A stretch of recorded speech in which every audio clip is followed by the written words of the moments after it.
Vous suivez la panafricaine Médian et c'est le bon choix. Bienvenue à ce nouveau numéro de votre émission Le Débrief. En République de Guinée, le président de la transition a convoqué le corps électoral pour un référendum constitutionnel le dimanche 21 septembre 2025. Cela fait suite à la remise du projet de nouvelle constitution au général Mamadi Doumbouya. Un recensement électoral biométrique des populations a d'ailleurs été opéré en avril dernier en vue d'établir un fichier électoral fiable à travers une identification numérique des citoyens guinéens. Qu'est-ce qui ressort du projet de nouvelle constitution en Guinée?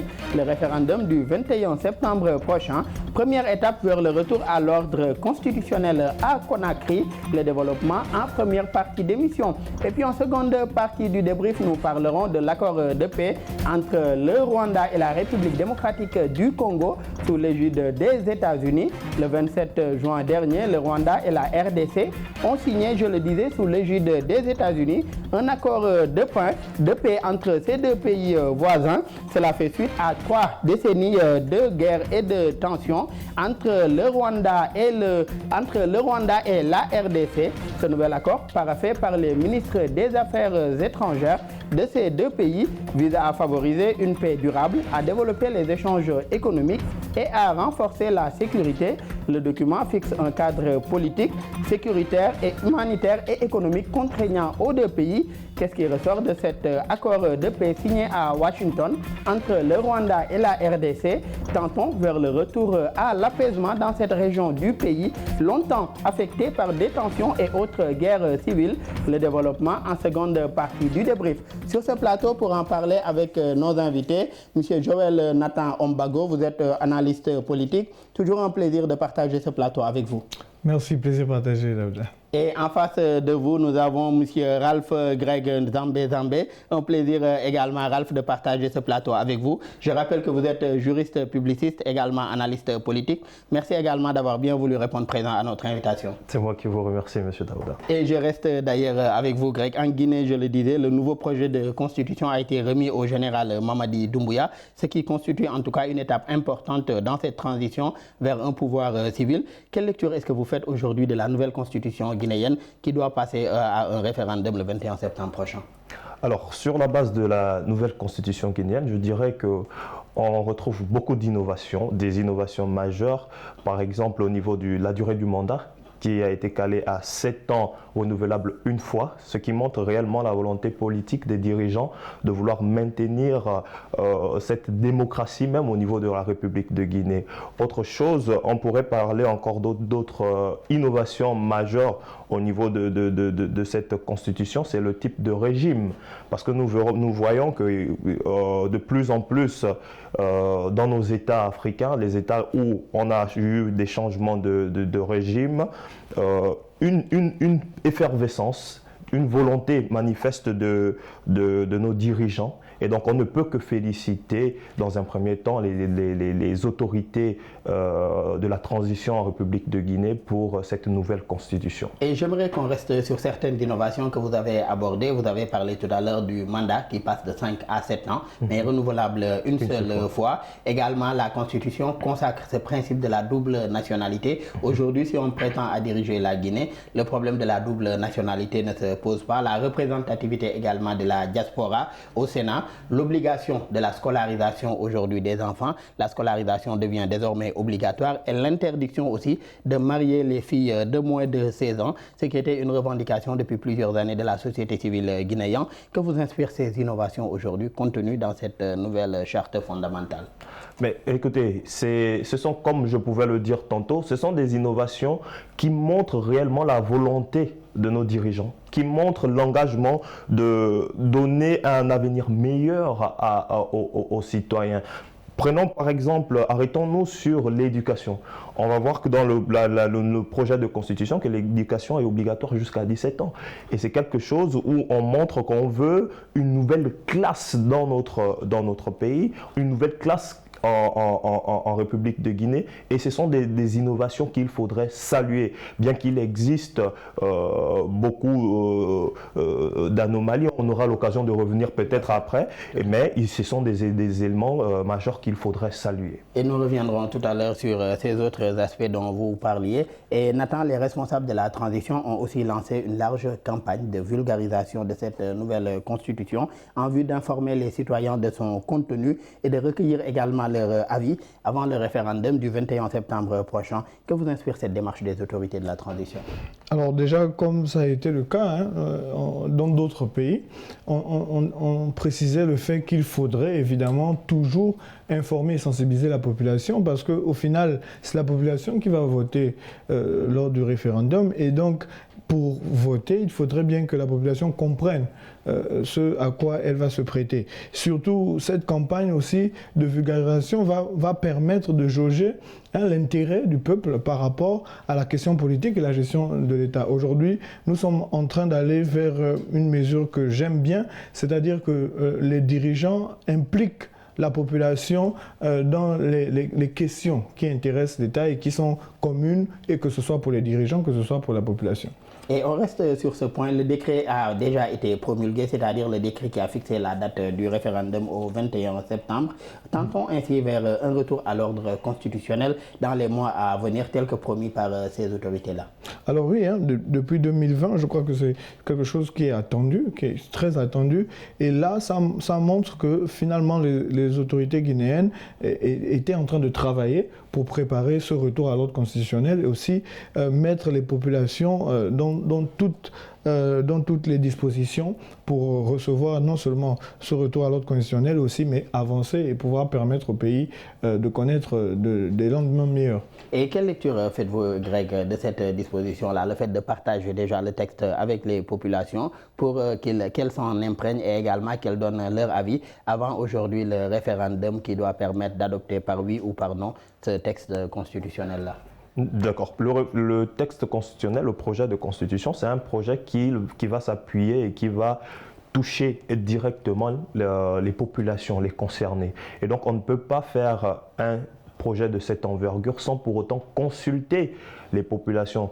Vous l'avez dit tout à l'heure que le 21 septembre, les Guinéens seront appelés à aller voter pour ou contre ce projet de constitution, et donc on ne peut pas aller donner son avis sur quelque chose dont on n'a pas connaissance. Et donc c'est une très bonne chose que voilà, la volonté des autorités de faire une vulgarisation de ces communications, même des autorités gouvernementales qui incitent les populations dans un premier temps à consulter le projet, mais qui invitent aussi les populations à venir voter cette constitution, parce que cette dernière, elle est la leur. Mais est-ce qu'il ne faudrait pas aussi éviter, en tout cas, de verser dans une campagne électorale avant l'heure, vu qu'en tout cas, ce n'est pas encore la période de campagne électorale en vue de ce référendum du 21 septembre?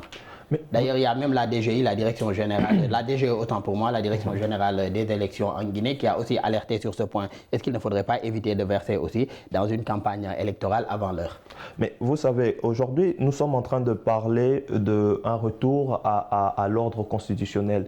Permettez-moi quand même de revenir quelque peu sur l'ordre constitutionnel. L'ordre constitutionnel, c'est l'ensemble de principes, de normes et d'institutions fondamentales de l'État qui est marqué véritablement par la séparation des pouvoirs exécutifs, législatifs, judiciaires, par les libertés et droits fondamentaux des citoyens. Et donc vous voyez que ces derniers, étant donné qu'ils sont même au centre même de cela, moi je pense, c'est mon avis, je pense qu'il peut être partagé, qu'il faudrait quand même qu'on mise sur une forte vulgarisation, peut-être pas abuser, parce que nous ne sommes pas en campagne électorale, mais que ce soit depuis le dialogue qui a eu lieu au niveau du référendum, je pense que le processus de retour à l'ordre constitutionnel, il est en cours. Justement, Greg, tout à l'heure, vous parliez de retour à l'ordre constitutionnel que vous avez d'ailleurs défini ce qu'il en était. Est-ce qu'aujourd'hui, on pourrait tendre vers un retour à l'ordre constitutionnel avec même des législatives et une présidentielle organisée avant la fin de l'année 2025, en décembre par exemple, puisque c'est ce qu'a également promis le Premier ministre guinéen Bahouri? D'accord. Dans un retour à l'ordre politique, dans l'idéal politique, je dirais oui. Mais dans la réalité des faits, il faudra analyser la chose avec un peu de retenue, je dirais avec des pincettes. Parce que vous êtes sans ignorer que la République de Guinée a traversé des situations depuis 2020. Le référendum de 2020 sous l'ère du président Alpha Condé. Ensuite, on a eu le changement de régime avec l'arrivée du président Mamadi Doumbouya en 2021. Et donc, il y a beaucoup d'éléments qui font en sorte qu'il peut avoir des réticences, notamment du constat.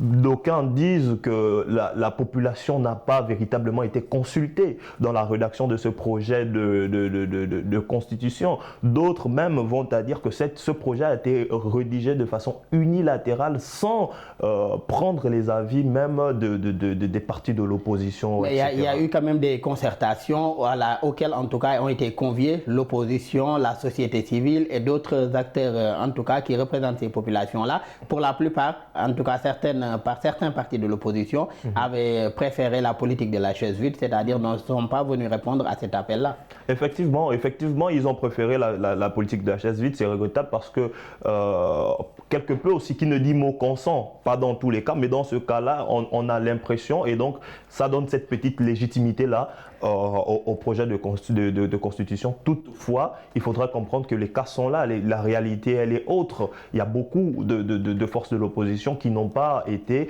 conviées dans la rédaction de ce projet et qui fait croire véritablement que ce projet a été rédigé de façon unilatérale. Et j'aimerais qu'on reste sur ce que vous êtes en train de dire. Ces responsables des partis politiques ont également été... Mais plusieurs d'entre eux ont annoncé en tout cas, ou bien n'ont pas préféré répondre, ou bien ont préféré tout simplement boycotter aujourd'hui la rédaction de cette constitution, comme sa présentation en tout cas au président Doumbouya. Parmi eux, il y a l'UFDG de Cellou Dalein Diallo, toujours en exil d'ailleurs, un parti qui campe sur ses positions. Quelle lecture faites-vous de cette attitude de l'opposition guinéenne? Alors, l'attitude de l'opposition guinéenne, malheureusement, est une attitude assez répandue dans notre continent. C'est-à-dire que nous avons des opposants qui s'opposent simplement. C'est-à-dire qu'une opposition systématique et radicale. Pas une opposition d'idées, comme on verrait par exemple aux États-Unis avec les démocrates, les républicains, une opposition d'idées.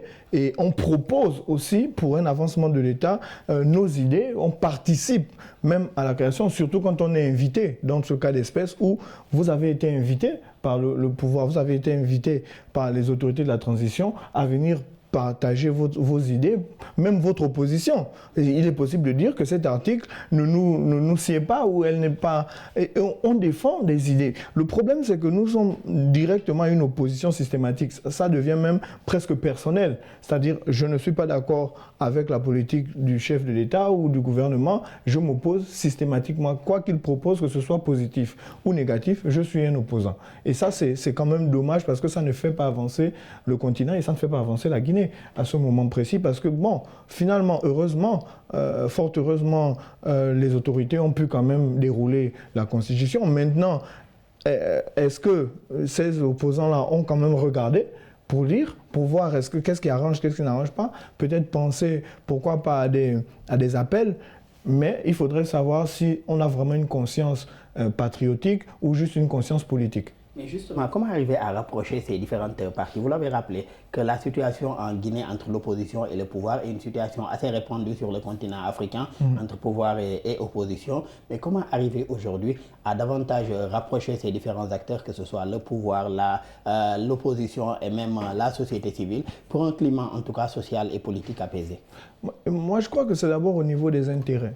Au niveau des intérêts, si l'intérêt de l'État passe avant tout, des populations pour lesquels on se représente ou on se présente comme étant des candidats, comme étant des politiciens, nos intérêts personnels vont être secondaires.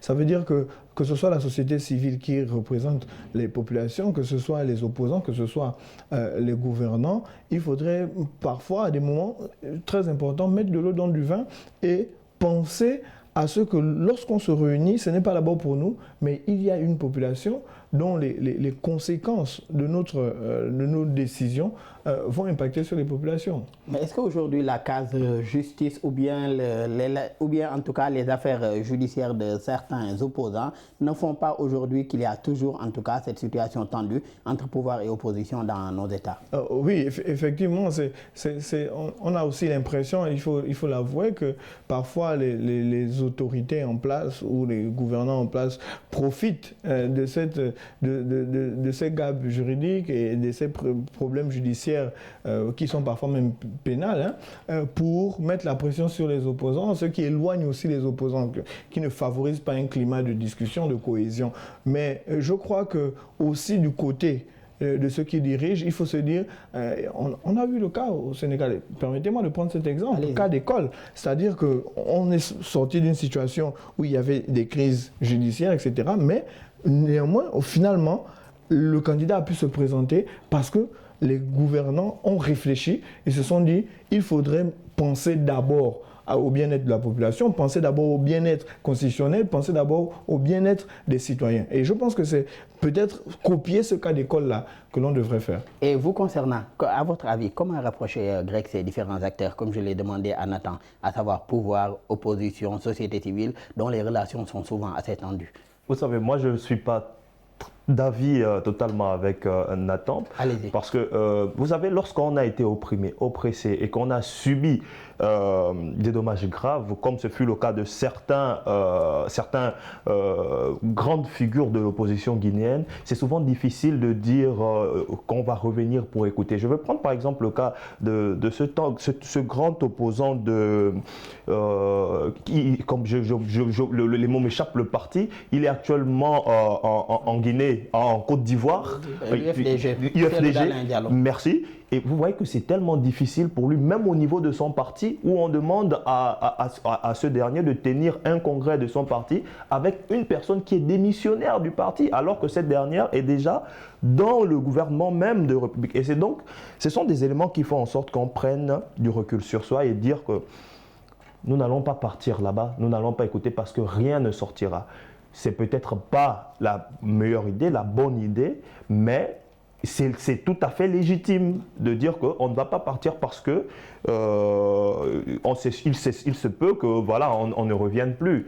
Parce que nous connaissons les réalités de nos pays africains excusez-moi, et c'est souvent pas évident mais est-ce qu'il ne faudrait s'asseoir. pas, il y a un autre point que j'aimerais qu'on aborde, Greg, c'est qu'est-ce qu'il ne faudrait pas aussi que nos États, que dans nos États en tout cas, les partis politiques qui aspirent à diriger ces États-là se conforment également à la loi. Puisque aujourd'hui, dans la plupart de nos États aujourd'hui, il existe une multitude de partis, des fois même des centaines de partis politiques, parmi lesquels certains n'existent que de nom, parmi lesquels ils peuvent rester des années sans tenir de congrès également, et bien d'autres choses en tout cas, à déclarer leur bilan financier annuel et consorts. Est-ce qu'il ne faudrait pas également pour ces partis sous nos cieux d'aller vers le respect en tout cas de ces lois et règlements en vigueur là et qui régissent le fonctionnement de ces partis politiques? Mais bien évidemment, étant donné que nous sommes tous soumis par la loi, elle a un caractère obligatoire et elle s'applique à tout le monde. Donc, ces partis qui ne sont pas, qui sont dans l'informel, parce que les partis ont une obligation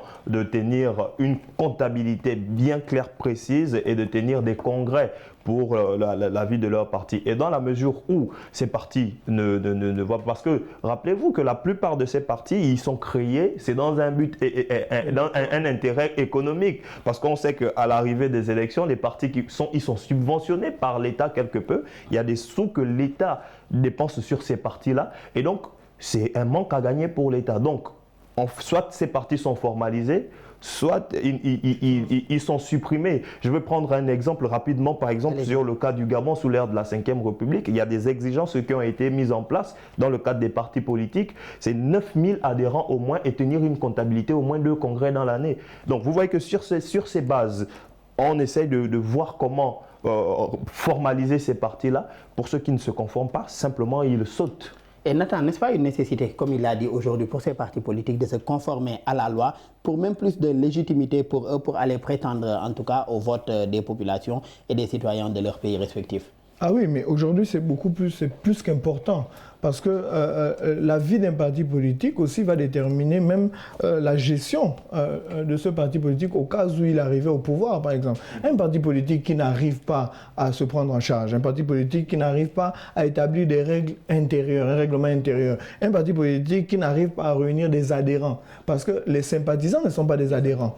Donc, un parti politique comme ça, c'est quelque chose de flottant. N'importe qui arrive, n'importe qui vient diriger, et parfois c'est des partis qui sont concentrés autour de personnes et pas autour d'idées. On va poser la question, quelle est l'idéologie de votre parti? Il n'y a aucune idéologie, c'est juste on suit tel dirigeant.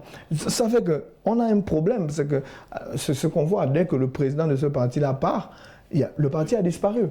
Donc ça fait qu'on n'a pas une certaine stabilité politique, puisque les partis qui sont à la base des politiques engagées dans le pays ne sont pas eux-mêmes stables. Donc réguler ces partis-là, ça va ramener une certaine stabilité, même si on se retrouve avec 3-4 partis. Un grand pays comme les États-Unis, il n'y a que 2 grands partis. Il y a d'autres partis, mais les partis-là, soit ils sont de gauche, soit ils sont de droite. Aujourd'hui, il y a des pays qui ont accepté le centrisme, donc les partis du centre, mais combien de fois ça marche? Donc, il faudrait qu'on régularise la vie politique aussi depuis la souche, donc depuis les partis politiques. Et cela nous ramène à une question importante que vous avez d'ailleurs abordée tout à l'heure, c'est la question des idéologies, c'est-à-dire que les gens sont affiliés à un parti ou bien doivent être affiliés à un parti par rapport à l'idéologie même de ce parti-là, et malheureusement, c'est ce qui tend de plus en plus à disparaître sous nos cieux. Et le projet de constitution également en Guinée propose un quota d'au moins 30% réservé aux femmes dans les postes décisionnels et électifs. Dans certains pays, par exemple, comme le Sénégal, la parité, c'est juste pour les postes électifs. Au niveau de la Guinée, cette constitution, c'est aujourd'hui 30% de femmes aux postes décisionnels, c'est-à-dire au niveau des décisions et électifs, pour renforcer l'inclusion et l'équité de genre dans la vie politique sociale guinéenne. Que pensez-vous d'une telle disposition constitutionnelle? Alors, mon avis est quand même assez partagé parce que... Pourquoi? Je pense qu'on pense bien faire. C'est toujours une bonne volonté de dire, bon, on va inclure systématiquement les femmes, on veut établir une certaine équité de genre. Mais le problème, c'est que, est-ce que les femmes elles-mêmes sont préparées à cela? Ça, c'est la grande question. C'est-à-dire, sur les postes électifs, par exemple, est-ce que les femmes qui viendront à l'Assemblée nationale seront préparées à ces positions-là, à ces postes-là? Et sur les postes décisionnels, sur quelle base aujourd'hui les femmes vont décider? Il faut avouer quelque chose, c'est qu'il fallait d'abord instaurer une éducation politique aussi pour les femmes.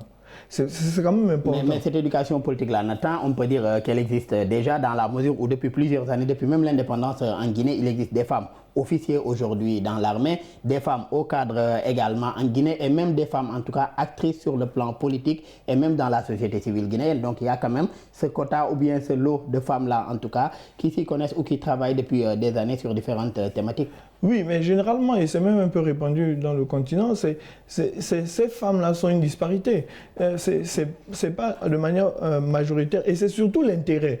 Est-ce que les femmes ont un véritable intérêt? Est-ce qu'on a suscité en elles aussi l'intérêt de penser aux questions de gestion de la nation, de gestion de l'État et de la cité? Donc, il faudrait quand même vérifier que ces 30% de femmes qu'on octroie, de positions qu'on octroie aux femmes, il faudrait s'assurer qu'on a mis assez d'intérêt dans le cœur des femmes pour se poser. Parce que les femmes sont intelligentes. Hein. S'assurer qu'on a mis assez d'intérêt, en tout cas dans le cœur des femmes. Et en seconde partie du débrief, il sera question de parler de l'accord de paix signé entre la République démocratique du Congo et le Rwanda sous l'égide des États-Unis. Et c'est tout de suite.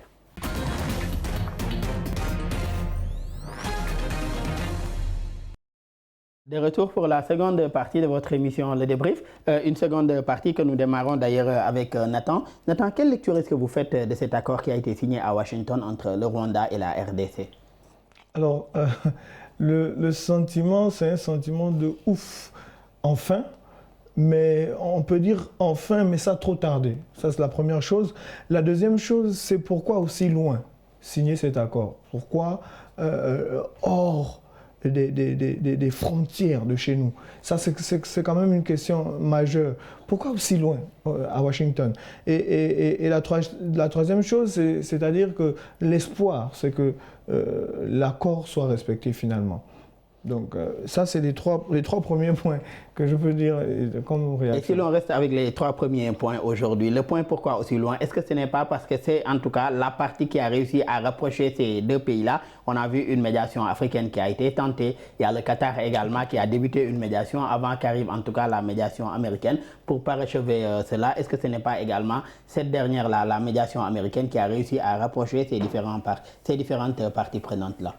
Oui, effectivement, on peut se poser la question, est-ce que ce n'est pas justement du fait de cette médiation américaine? Mais la bonne question, je pense qu'il faudrait se poser, c'est pourquoi l'on a prêté l'oreille qu'à la médiation américaine? Parce qu'il y a eu la médiation africaine, il y a eu même la médiation au Qatar. Pourquoi? Mais cette médiation américaine, c'est dans la continuité de ces différentes médiations-là également. Effectivement, mais c'est ce que je dis, c'est pour ça que je dis c'est trop tard. Parce que justement, ça fait plus de 30 ans le conflit, une médiation, il y a eu. Et donc, pourquoi on a attendu si longtemps et pourquoi on a attendu si loin pour tendre l'oreille? Je pense que le problème, ce n'est pas la médiation. Je pense que les termes sont toujours les mêmes qui sont repris. Mais le problème, c'est à qui on tend l'oreille. Et je pense que ça, c'est une décision personnelle aussi. Et nous reviendrons tout à l'heure sur ce point que vous abordez. Et Greg, à Washington, une première réunion également a été tenue. Une réunion conjointe du comité de suivi de cet accord-là a été tenue par des représentants de la RDC, du Rwanda, ainsi que des observateurs des États-Unis, du Qatar et de l'Union africaine. Ce que je vous disais tout à l'heure, les différentes dynamiques travaillent ensemble.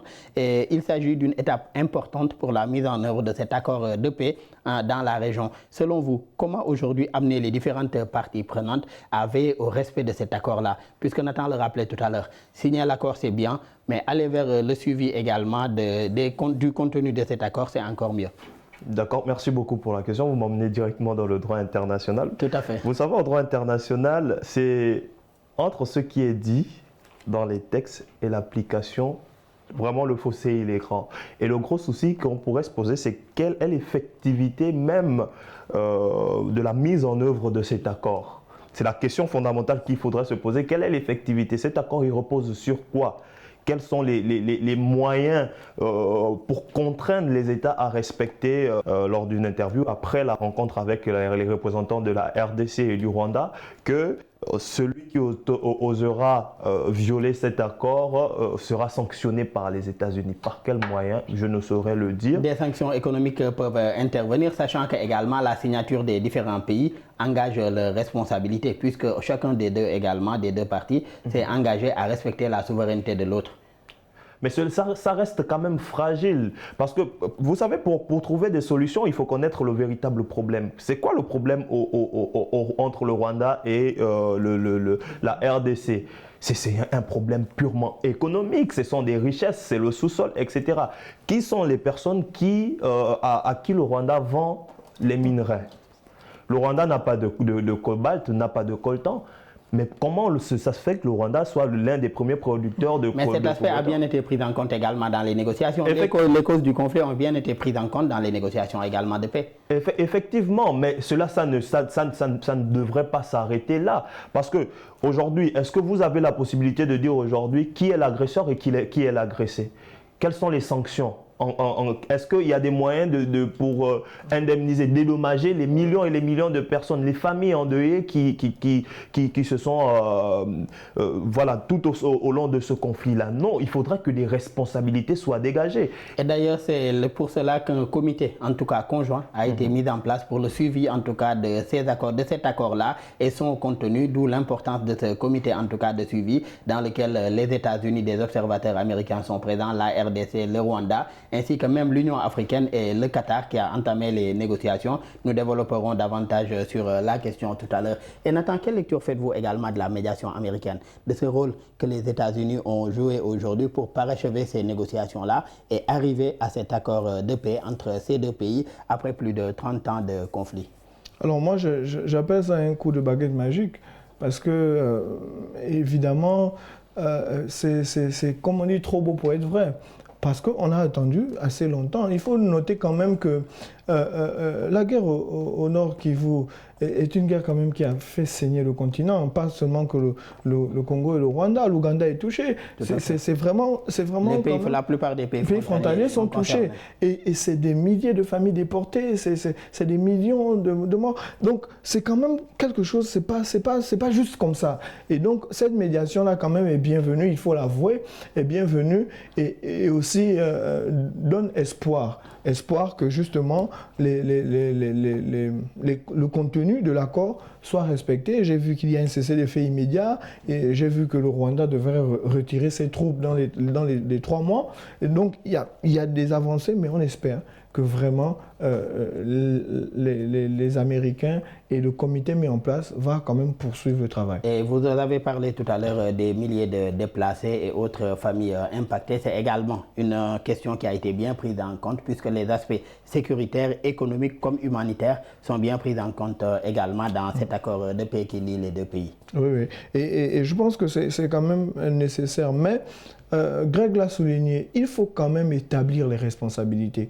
Parce que ce serait faire la politique de l'autruche que de regarder et de dire, bon, on veut seulement que le conflit s'arrête. Mais sans regarder, parce que, tenez-vous bien, c'est qu'une blessure qui reste ouverte et qui est mal soignée va peut-être cicatriser. Mais au moindre impact, va se réouvrir. Mais pour cela, il faudrait d'abord y aller étape par étape. D'abord, aller vers un processus de paix accepté par les différentes parties, mettre en place peut-être des processus DDR aujourd'hui où on désarme les combattants, on essaie de les réintégrer également, soit dans l'armée pour ceux qui ne le peuvent ou pas. Et après, peut-être aller vers la case justice, mais on ne peut pas vouloir parler de paix et démarrer aussi directement avec cette case justice-là. Sinon, cela risque également de constituer un blocage. Et j'en viens à vous. Je rappelle également, Greg, que c'est d'abord le Qatar qui a eu à entamer ou bien à faciliter les négociations à Doha en avril entre Kinshasa, le gouvernement de Kinshasa et le groupe rebelle M23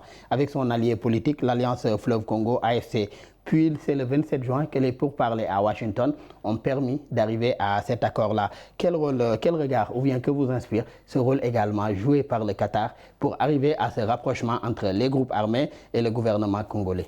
Moi, je reste convaincu que si c'était une volonté simplement de vouloir mettre fin à ce conflit, de redonner la paix entre le Congo, RDC et le Rwanda, ça devait se faire depuis. Mais aujourd'hui, on voit la volonté de ces grandes puissances, le Qatar, les États-Unis, l'Union européenne, de vouloir s'impliquer là-dedans pour dire oui, c'est bon, ça y est. Mais pourquoi? Pourquoi maintenant? Pourquoi après 30 ans?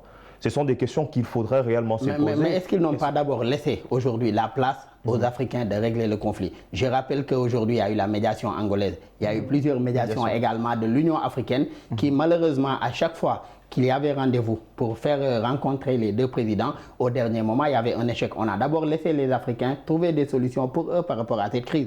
C'est à la suite de tout cela qu'il y a eu la médiation qatari et même la médiation américaine également.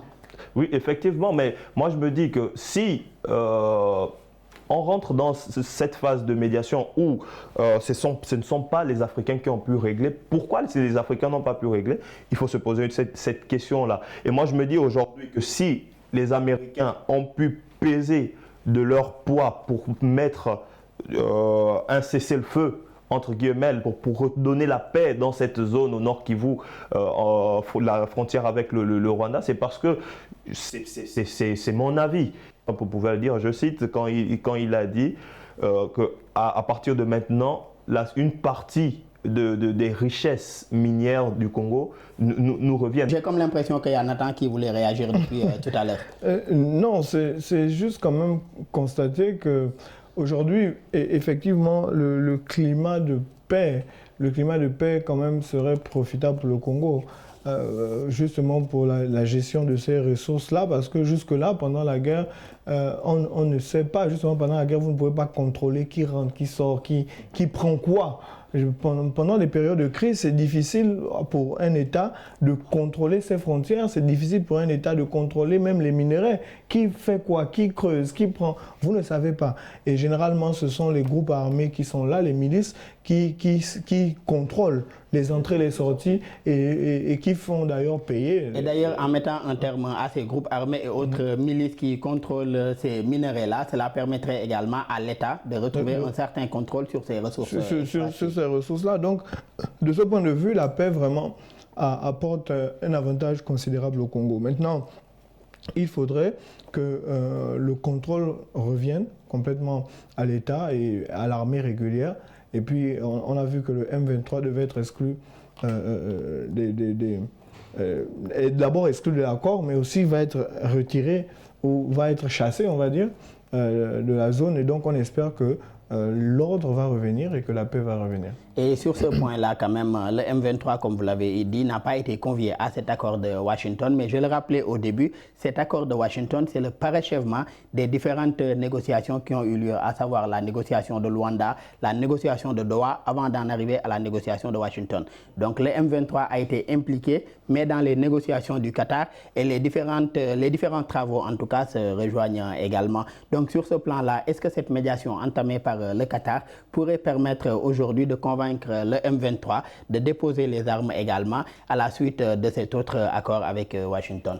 La bonne question, être convaincu, la bonne question c'est est-ce que le M23 va trouver ça, comment ça s'appelle, son intérêt dans cela, parce qu'il faut quand même préciser que c'est une milice, et une milice vit des activités pendant la guerre. Quelles sont les garanties que le M23 aura après le cessez-le-feu, après la situation, le retour au calme? Quelles sont les garanties qu'ils auront? Beaucoup de points ont été pris en compte dans l'accord de Washington concernant les groupes armés. Également, le M23 a été représenté au niveau des négociations de Doha, où également beaucoup de leurs préoccupations avaient également été prises en compte. Oui, prises en compte, c'est comme on dit souvent, ce qui est sur le papier et entre ce qui est sur le papier et la réalité, c'est souvent... Mais la réalité est là quand même un préalable. On ne négocie pas avec une personne les armes à la main. Évidemment. Aujourd'hui, il y a eu des négociations à Doha où le M23 a été représenté. Il y a eu des négociations à Washington entre les pays d'abord concernés sous l'égide des États-Unis. C'est maintenant au M23 également de jouer sa partition en déposant les armes pour aller vers aujourd'hui les autres étapes du processus, comme je l'ai dit, que ce soit des DDR ou bien même une prise en compte économique de ces groupes-là pour voir comment les soutenir et autres. Mais ça, on ne peut pas le faire les armes à la main. Et c'est ça le grand danger. C'est pour ça que j'ai posé la question de l'intérêt. Il faudrait que le M23 trouve son intérêt. Sinon, je vais quand même toucher du bois. On peut se retrouver dans une situation où le M23 décide de semer le trouble, indépendamment des volontés, que ce soit des Congolais, que ce soit des Rwandais. Parce qu'il estime qu'il gagne plus à continuer à faire le fait de trouble et que de rentrer dans l'accord et de bénéficier peut-être des avantages, parce qu'on a vu qu'il prévoit de prendre certains des milices entrer dans l'armée régulière en fonction de certaines conditions. Mais aujourd'hui, semer le trouble ne serait pas non plus dans l'intérêt du M23, dans la mesure où également ces deux pays ont accusé depuis des années le Rwanda de soutenir le M23. Si aujourd'hui le Rwanda décide de respecter la souveraineté du Congo également, cela ne facilite pas les choses au M23. Et ce groupe armé-là qui est le M23 également, dans le cas de la Guinée, nous parlions aujourd'hui de la case justice. Après aujourd'hui cet accord de paix et le retour de la stabilité à l'est aujourd'hui du pays, les gens impliqués dans ce qui s'est passé depuis plus de 30 ans peuvent également être poursuivis. Ce n'est pas donc dans leur intérêt d'aller en tout cas vers ce bras de fer-là, dans la mesure où, je le dis depuis tout à l'heure, Washington a parachevé les négociations, mais les différents processus se rejoignent et travaillent ensemble, à savoir le processus de Luanda, le processus de Doha et le processus de Washington. C'est sur ce point-là que je voulais un peu clarifier également. J'en reviens à vous, Craig, pour aborder encore la question avec ces groupes armés. Ces négociations menées sous l'égide des États-Unis doivent garantir le retour des forces rwandaises de l'Est de la RDC et mettre fin au soutien du Rwanda à l'AFC M23. Elles ont été motivées, autant pour moi, par l'engagement également de la RDC à neutraliser le groupe armé des forces démocratiques pour la libération du Rwanda, FDLR. C'était un groupe également que le Rwanda a accusé le Congo de soutenir. Selon vous, quelle contribution aujourd'hui des États-Unis pour surtout le suivi et le respect de ces accords-là? Mais là, comme Nathan le disait tout à l'heure, c'est la médiation faite par les États-Unis, elle est salutaire parce qu'on donne un regain d'espoir aux populations, que ce soit aux populations rwandaises ou aux populations les plus touchées, celles de Goma et du Nord Kivu. Donc, sur le cas du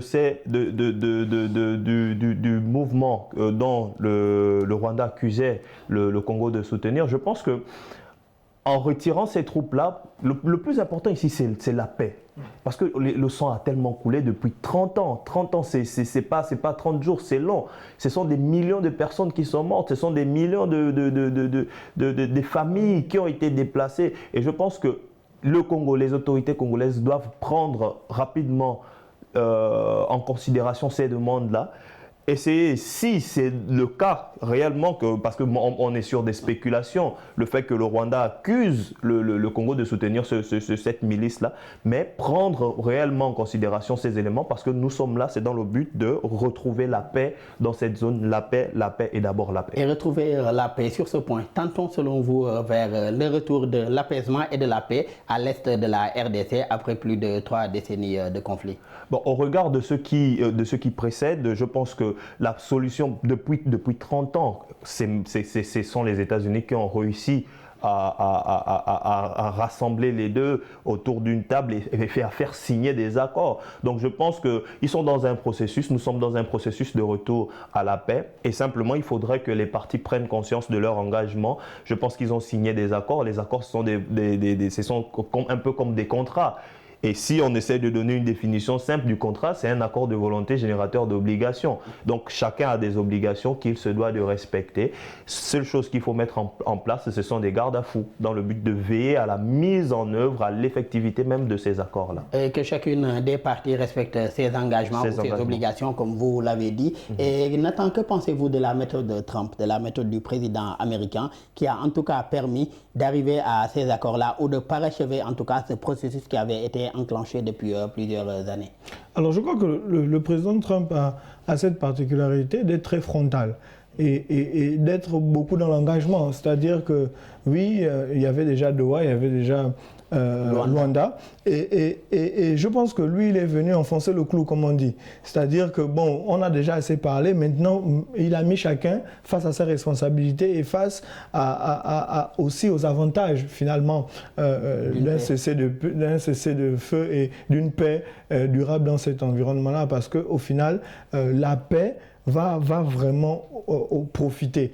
Au final, la paix va vraiment profiter aux différentes parties, que ce soit au Rwanda, à la RDC et même aux groupes armés qui sévissent dans ces zones-là. Malheureusement, Nathan, nous en sommes à la fin de cette émission. Je rappelle que Joël Nathan Ombago, vous êtes analyste politique. Merci encore d'avoir été avec nous et toujours un plaisir de partager ce plateau avec vous. Un plaisir d'être chez Medi 1. Et merci également à votre co-débatteur, M. Ralph Greg Zambé.